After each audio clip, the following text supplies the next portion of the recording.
Hi viewers, welcome to another episode of Edu Health.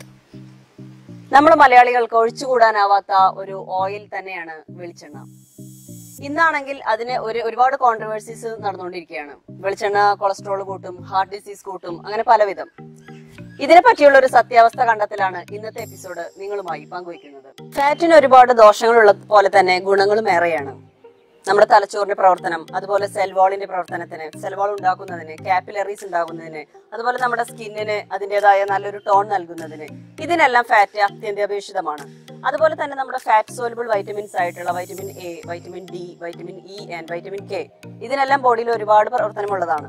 അപ്പോൾ അതിന്റെ എല്ലാം ആഗിരണം ഉണ്ടാവണമെങ്കിൽ ഫാറ്റ് കലർന്നിട്ടുള്ള ഭക്ഷണങ്ങൾ നമ്മൾ കഴിക്കേണ്ടത് തന്നെയാണ്.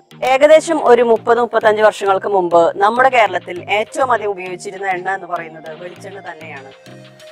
വെളിച്ചെണ്ണയ്ക്കൊപ്പം നമ്മൾ കപ്പലണ്ടി എണ്ണയും അതുപോലെ എള്ളെണ്ണയും, ഈ 3 തരം എണ്ണകളാണ് നമ്മുടെ ഇവിടെ സുലഭമായിട്ട് ഉപയോഗിച്ചിരുന്നത്. എന്നാൽ ഒരു 80-കൾക്ക് ശേഷം നോക്കുകയാണെങ്കിൽ നമ്മുടെ സ്വദേശി എണ്ണകൾക്ക് പകരം വിദേശ എണ്ണകൾ ഈ രംഗം കീഴടക്കുകയുണ്ടായി. നമ്മുടെ ഒലിവ് ഓയിൽ, അതുപോലെ sunflower oil, Saffola oil, canola oil, ഇത്തരം ഓയിലുകൾ നമ്മുടെ വിപണി കീഴടക്കുകയാണ് ചെയ്തത്. ഇപ്പോൾ വീറ്റ് ജേം ഓയിൽ, അതുപോലെ റൈസ് ബ്രാൻ ഓയിൽ, അതും വന്നിരിക്കുന്നു. ഇത് വന്നതിന്റെ ഒപ്പം തന്നെയാണ് നമ്മുടെ വെളിച്ചെണ്ണയ്ക്ക് ഇത്രമാത്രം പേരുദോഷം കേൾക്കേണ്ടി വന്നത് എന്നുള്ളതും ഒരു വസ്തുതയാണ്. അപ്പൊ ഇതിന് പിന്നിലുള്ള ഒരു ബിസിനസ് തന്ത്രം കൂടി ഉണ്ടെന്നാണ് പുതിയ പഠനങ്ങൾ വ്യക്തമാക്കുന്നത്. 2 തരത്തിലുള്ള ഫാറ്റുകളാണുള്ളത്. ഒന്ന് സാച്ചുറേറ്റഡ് ഫാറ്റും ഒന്ന് അൺസാച്ചുറേറ്റഡ് ഫാറ്റും. ഇതിൽ നമുക്ക് പ്രശ്നക്കാരൻ എന്ന് പറയുന്നത് നമ്മുടെ സാച്ചുറേറ്റഡ് ഫാറ്റ്സ് ആണ്. അപ്പൊ ഈ സാച്ചുറേറ്റഡ് ഫാറ്റ്സിൽ ആണ് നമ്മുടെ വെളിച്ചെണ്ണയൊക്കെ പെടുന്നത്, വെളിച്ചെണ്ണ, ഗീ ഒക്കെ പെടുന്നത്. എന്നാൽ നേരത്തെ പറഞ്ഞ വിദേശ ഓയിലുകളെല്ലാം നമുക്ക് അൺസാച്ചുറേറ്റഡ് വിഭാഗത്തിലാണ് പെടുന്നത്. നമ്മുടെ ശരീരത്തിന് ആവശ്യമായിട്ടുള്ള ഒരു 90% കൊഴുപ്പും ഉൽപ്പാദിപ്പിക്കപ്പെടുന്നത്, അതായത് കൊളസ്ട്രോളും ഉൽപ്പാദിപ്പിക്കപ്പെടുന്നത് നമ്മുടെ ലിവറിൽ തന്നെയാണ്. ആ ബാക്കി വരുന്ന 10% മാത്രമാണ് നമുക്ക് ഫുഡിലൂടെ കിട്ടുന്നത്. അപ്പൊ അതിൽ കൂടെ കിട്ടുന്ന കൊഴുപ്പ് അധികമായി നമ്മുടെ ലിവറിലോട്ട് വരികയും എന്നാൽ അതിന്റെ പ്രവർത്തനങ്ങൾ ശരിയാകാതെ വരുമ്പോൾ മാത്രമാണ് നമുക്ക് കൊളസ്ട്രോൾ കൂടുക എന്നൊരു പ്രതിഭാസത്തിലേക്ക് നമ്മൾ എത്തുന്നത്. വെളിച്ചെണ്ണയുടെ നമ്മൾ കെമിക്കൽ സ്ട്രക്ചർ നോക്കുകയാണെങ്കിൽ അത് MCT ഗണത്തിൽ പെടുന്നതാണ്, അതായത് മീഡിയം ചെയിൻ ട്രൈഗ്ലിസറൈഡ്സ്. പൊതുവെ നമുക്ക് കംപ്ലൈന്റ് ഇല്ലാത്ത ആൾക്കാരാണ് ശരിക്കും മീഡിയം ചെയിൻ ട്രൈഗ്ലിസറൈഡ്സ്. ഇതിന്റെ ഒരു ഗുണം എന്ന് പറഞ്ഞു കഴിഞ്ഞാൽ ഇത് നമുക്ക് ഫാറ്റ് ആയിട്ട് കൺവേർട്ട് ചെയ്യപ്പെടുന്നില്ല എന്നുള്ളതാണ്. അതായത് സാച്ചുറേറ്റഡ് ഫാറ്റ് നമുക്ക് ദോഷകരമായ രീതിയിലുള്ള ഫാറ്റ് ആയിട്ട് നമ്മളതിൽ സ്റ്റോർ ചെയ്യുന്നില്ല എന്നുള്ളതാണ്. കാരണം ഇത്തരം MCTകളെല്ലാം നമുക്ക് ആവശ്യമായ എനർജി ആയിട്ട് കൺവേർട്ട് ചെയ്യുകയാണ് ചെയ്യുന്നത്. അപ്പൊ നമ്മളിത് ഉപയോഗിക്കുന്നതിലല്ല നമ്മുടെ പ്രശ്നം, ഇതിന്റെ അളവിലാണ് പ്രശ്നം എന്നുള്ളതാണ് വ്യക്തമാക്കുന്നത്. 2 തരത്തിലുള്ള ഫാറ്റുകളാണുള്ളത്, വിസിബിൾ ഫാറ്റും ഇൻവിസിബിൾ ഫാറ്റും. അതിൽ വിസിബിൾ ഫാറ്റ് എന്ന ഗണത്തിലാണ് നമ്മൾ കഴിക്കുന്ന ഓയിൽ ആയാലും അല്ലെങ്കിൽ ഗീ ആയാലും വനസ്പതി ആയാലും എല്ലാം പെടുന്നത്. അതായത് നമുക്ക് കണ്ടുകൊണ്ട് കാണാവുന്ന ഓയിൽ. ഇതിൽ പറയുകയാണെങ്കിൽ നമ്മൾ ഇൻവിസിബിൾ എന്ന് പറയുമ്പോൾ നമ്മൾ ഈ കഴിക്കുന്ന നോൺ വെജിലായിക്കോട്ടെ, അതായത് മീറ്റ്, ഫിഷ്, എഗ്, ഇതിലെല്ലാം ഫാറ്റ് ഉണ്ട്. അത്തരം ഫാറ്റുകളാണ് നമുക്ക് ഇൻവിസിബിൾ ഫാറ്റ് എന്ന് പറയുന്നത്. അപ്പൊ നമ്മൾ വിസിബിൾ ഫാറ്റ് മാത്രമാണ് നമുക്ക് ഒരു പരിധി വരെ കണ്ടറിഞ്ഞുകൊണ്ട് കുറയ്ക്കാൻ പറ്റുള്ളൂ. ഇൻവിസിബിൾ ഫാറ്റിൽ നമ്മൾ ക്വാണ്ടിറ്റി കുറയ്ക്കാൻ മാത്രമേ നമുക്ക് സാധിക്കുകയുള്ളൂ. അപ്പൊ ഇതിൽ നിന്നെല്ലാം നമുക്ക് മനസ്സിലാകുന്നത് നമ്മൾ പണ്ട് കാലത്ത് നമ്മുടെ പൂർവികരെല്ലാവരും വെളിച്ചെണ്ണ തന്നെയാണ്, അവനാന്റെ വീട്ടിലുള്ള കൊപ്ര ആട്ടി എടുക്കുന്ന വെളിച്ചെണ്ണയിൽ തന്നെയാണ് എല്ലാം പാചകം ചെയ്തിരുന്നത്. അവർക്കൊന്നും വന്ന് ഹൈ കൊളസ്ട്രോളോ അല്ലെങ്കിൽ ആത്രോസ്ക്ലെറോസിസോ അല്ലെങ്കിൽ സ്ട്രോക്കോ ഹാർട്ട് അറ്റാക്കോ ഒന്നും തന്നെ കണ്ടിരുന്നില്ല ഇന്നത്തേനെ അപേക്ഷിച്ച്. അപ്പൊ ഇതിന്റെ ഒരു പ്രശ്നം എന്ന് പറയുന്നത് കോക്കനട്ട് ഓയിൽ അല്ല എന്നുള്ളത് അത് വളരെ വ്യക്തമാണ്. ഇന്ന് പഠനങ്ങളും അത് തെളിയിക്കുന്നുണ്ട്. അപ്പൊ ഒരു പ്രശ്നം, ഏറ്റവും വലിയ വില്ലൻ എന്ന് പറയുന്നത് അന്നുള്ളവർ ഒരുപാട് അധ്വാനിച്ചിരുന്നു, അതിന്റെ ഒപ്പമാണ് അവർ കഴിച്ചിരുന്നത്. മാത്രമല്ല ഇത്രമാത്രം നോൺ വെജും കൺസ്യൂം ചെയ്തിരുന്നില്ല, അതും ഫ്രൈ ഫോമിലും ആയിരുന്നില്ല. എന്നാൽ ഇന്ന് അത് മാറിക്കൊണ്ട് നമ്മൾ വ്യായാമം വളരെയധികം കുറയുകയും അതായത് ഫിസിക്കൽ ആക്ടിവിറ്റി തീരെ കുറയുകയും എന്നാൽ ഇത്തരം നോൺ വെജ് ഐറ്റംസ് ധാരാളം കൺസ്യൂം ചെയ്യുകയും എന്നാൽ അത് കൂടുതൽ നമ്മൾ ഫ്രൈ ഫോമിലോട്ട് മാറുകയും ചെയ്തതിന്റെ ഒരു ഫലം തന്നെയാണ് നമ്മളിപ്പോൾ അനുഭവിക്കുന്ന അസുഖങ്ങളെല്ലാം. 1 ml ഓയിൽ നിന്നും ഏകദേശം 9 കിലോ കാലറിയാണ് നമുക്ക് ഊർജ്ജം കിട്ടുന്നത്.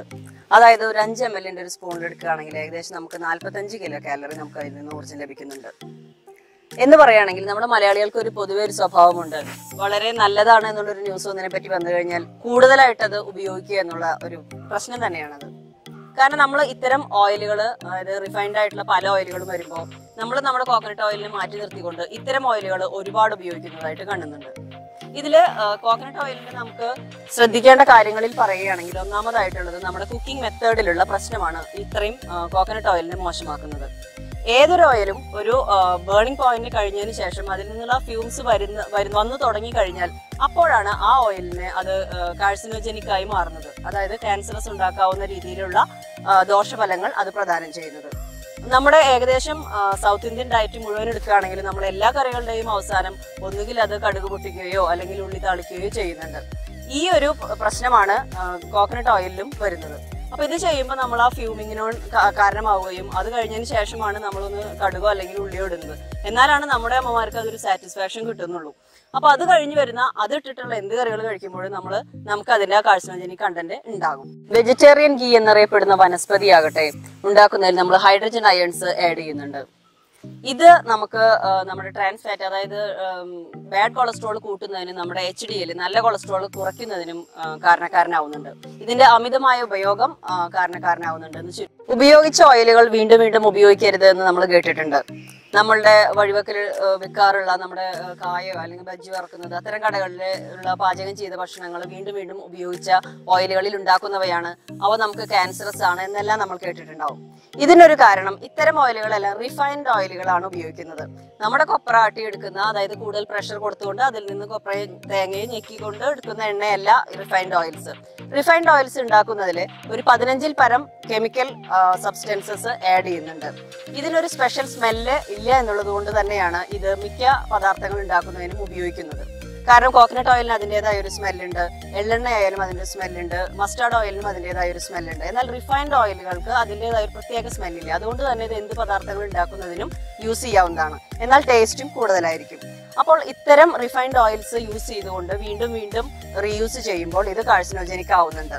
അതുപോലെ തന്നെ ഈ കാർസിനോജനിക് ആവുന്നതിന്റെ കൂടെ തന്നെ ഇതിൽ ഹൈഡ്രേറ്റ്സുകളും എല്ലാം കൂടുന്നുണ്ട്, ട്രാൻസ് ഫാറ്റുകൾ കൂടുന്നുണ്ട്. അക്രിലിൻ എന്ന് പറഞ്ഞ ഒരു കെമിക്കൽ വസ്തു ഫോം ചെയ്യും നമ്മൾ റീയൂസ് ചെയ്യുന്നതോറും. അപ്പൊ അതുകൊണ്ട് തന്നെ ഇത്തരം പദാർത്ഥങ്ങൾ നമ്മൾ ഫ്രൈഡ് ഐറ്റംസ് കഴിക്കുന്നത് കൊണ്ടല്ല പ്രശ്നം, ക്വാണ്ടിറ്റി നമ്മൾ കുറയ്ക്കുക എന്നുള്ളതും അതുപോലെ തന്നെ നമ്മുടെ വീട്ടിലുണ്ടാക്കിയ ശുദ്ധമായ വെളിച്ചെണ്ണയിൽ നമ്മൾ ഒരു തവണ ഉണ്ടാക്കുക എന്നിട്ട് അത് ഉപയോഗിക്കുന്നതുകൊണ്ടും യാതൊരു സൈഡ് എഫക്റ്റും ഉള്ളതല്ല.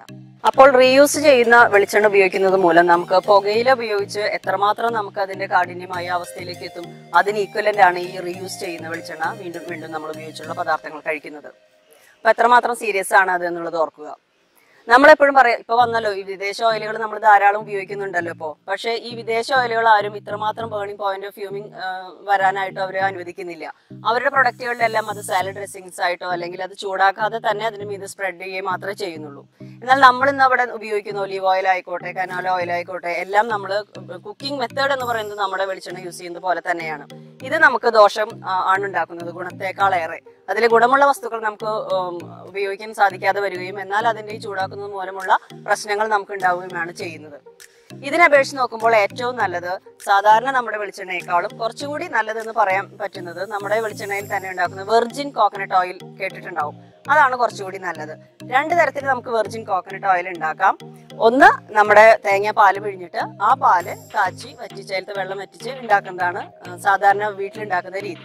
എന്നാൽ ഇതിന്റെ വ്യാവസായിക അടിസ്ഥാനത്തിൽ ഈ വെർജിൻ കോക്കനട്ട് ഓയിൽ ഉണ്ടാക്കുന്നത് നമ്മൾ അതിന്റെ സെൻട്രിഫ്യൂഗേഷൻ ചെയ്തിട്ടാണ് ഉണ്ടാക്കുന്നത്. അത്തരം ഓയിലുകൾ വളരെ നല്ലതാണ്, ബുദ്ധി ശക്തി കൂട്ടുന്നതിനും അതുപോലെ ഒരുപാട് ഗുണങ്ങൾ ഈ വെർജിൻ കോക്കനട്ട് ഓയിലിന് ഉണ്ട്. ഇത് നമ്മുടെ നാട്ടിൽ കൂടുതൽ അറിയപ്പെടുന്നത് വെന്ത വെളിച്ചെണ്ണ അല്ലെങ്കിൽ ഉരുക്ക് വെളിച്ചെണ്ണ എന്നാണ്. അപ്പൊ എല്ലാവർക്കും മനസ്സിലായി കാണും എന്താണ് ഈ വെർജിൻ കോക്കനട്ട് ഓയിൽ എന്നുള്ളത്. ഇതിലടങ്ങിയിരിക്കുന്ന ലോറിക് ആസിഡ് എന്ന് പറഞ്ഞ ഒരു കണ്ടന്റ് ഉണ്ട്. അതാണ് നമുക്ക് ഇത്രയേറെ ഗുണകരമായ കാര്യങ്ങൾ ചെയ്യുന്നത്. ഇത് കുട്ടികൾക്കാണെങ്കിൽ സ്കിൻ ടോണിന് വേണ്ടിയിട്ട് ഏറ്റവും നല്ലതാണ്, എന്നും തേച്ച് കുളിപ്പിക്കുകയാണെങ്കിൽ ഏറ്റവും നല്ലതാണ്. അതുപോലെ മോണരോഗങ്ങൾ വളരെയധികം ഫലപ്രദമായി ഉപയോഗിക്കുന്നുണ്ട് മോണരോഗങ്ങൾക്ക്. അതുപോലെ ഇപ്പൊ തന്നെ പുതിയ റീസെന്റ് സ്റ്റഡി പ്രകാരം അൾഷിമേഴ്സിന്റെ വരുന്ന അതിന്റെ കോൺസിക്വൻസ് വളരെയധികം കുറച്ചു കൊണ്ടുവരുന്നതായിട്ട് ഈ വെർജിൻ കോക്കനട്ട് ഓയിൽ യൂസ് ചെയ്യുന്നവരിൽ കണ്ടിട്ടുണ്ട്. അതുപോലെ തന്നെയാണ് നമുക്ക് എന്തെങ്കിലും സ്കിൻ ടോണിൽ വരുന്ന ഇൻഫ്ലമേഷൻസ്, അലർജികൾ, സ്കിൻ അലർജി, പലതരത്തിലുള്ള അലർജികൾ, ഈവൻ സോറിയാസിസ് പോലെയുള്ള അസുഖങ്ങളിൽ വരെ ഈ വെർജിൻ കോക്കനട്ട് ഓയിൽ ഉപയോഗിക്കുന്നുണ്ട്. ആയുർവേദത്തിലും ഈ വെന്ത വെളിച്ചെണ്ണയ്ക്ക് ഒരുപാട് റോള് ഉണ്ട്. അപ്പൊ കുട്ടികൾക്ക് പോലെയുള്ളവർക്ക് ഏതെങ്കിലും ഈ വെന്ത വെളിച്ചെണ്ണ എങ്ങനെ വീട്ടിലുണ്ടാക്കാം എന്നുള്ള രീതിയെ പറ്റിയിട്ട് കൂടുതൽ അറിയണമെങ്കിൽ നമ്മൾ വരും എപ്പിസോഡുകളിൽ കാണിക്കുന്നതാണ്. അപ്പൊ എല്ലാവരും കമന്റ് ചെയ്യാം. നിങ്ങൾക്ക് ഏതെങ്കിലും പുതിയൊരു ടോപ്പിക് അതിനെ പറ്റി കൂടുതൽ അറിയണമെങ്കിൽ തീർച്ചയായിട്ടും കമന്റ് ചെയ്യാം.